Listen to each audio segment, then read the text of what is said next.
Type টুর একটা example আমি এটাকে নিতে পারি, ঠিক আছে।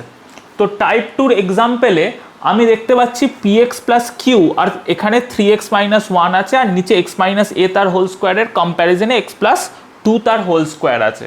তো এই ফরম্যাটে যদি অঙ্কটা থাকে তাহলে আমি কম্পেয়ার করে বেসিক্যালি বুঝতে পারছি যে আমার a by x minus 2 plus b by x plus 2 তার হোল স্কোয়ার এইটা ইকুয়ালস টু আমি লিখতে পারি 3x minus 1 by x plus 2 তার হোল স্কোয়ার। এবার এদের দুজনকে যদি আমি কম্পেয়ার করি আমি লিখতে পারবো a by x plus 2 plus b equals to 3x minus 1, ঠিক আছে। তাহলে এদের দুজনকে কম্পেয়ার করে আমাকে কি করতে হবে, এ আর বি এর ভ্যালু কত সেটাকে বার করতে হবে, ঠিক আছে। তো বেসিক্যালি আমি যদি এ এর ভ্যালু 3 ধরি, ঠিক আছে, এ এর ভ্যালু 3 ধরলে আমার কি হয়ে যাবে 3 ইন্টু এক্স প্লাস 2, তো 3x আমি পেয়ে গেছি, আর 3 ইন্টু 2 6। এবার এই 6 এর ভ্যালুটাকে আমাকে যদি ব্যালেন্স করতে হয়, এখানে -1 আছে, তাহলে আমাকে কত দিয়ে ব্যালেন্স করতে হবে, বি এর ভ্যালু -7 নিতে হবে। তো এটাকে আমি ক্যালকুলেট করলে 3x মাইনাস 1 পাবো।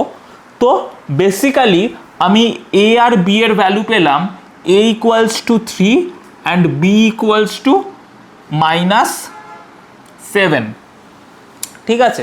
তো এবার এই ভ্যালুটাকে যদি আমি অঙ্কে পুট করি, ঠিক আছে, তো এই ইন্টিগ্রেশনটাকে আমি এইভাবে লিখতে পারি যে integration of 3x plus 2 plus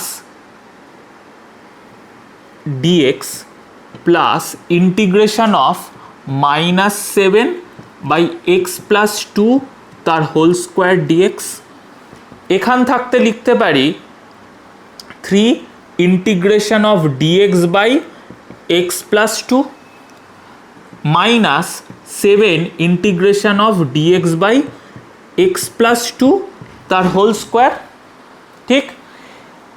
এখান থাকতে আমি নেক্সট স্টেপ কি করব, এখান থাকতে নেক্সট স্টেপ আমার এটার ভ্যালু চলে আসবে log of mod x plus 2 minus 7 into integration of x plus 2 তার wholes to the power -2 dx, ঠিক আছে। এবার এখান থাকতে কি করতে পারবো, -7 এটাকে যদি ইন্টিগ্রেশন করি তাহলে পাবো x plus 2 to the power -1 plus c, ঠিক আছে।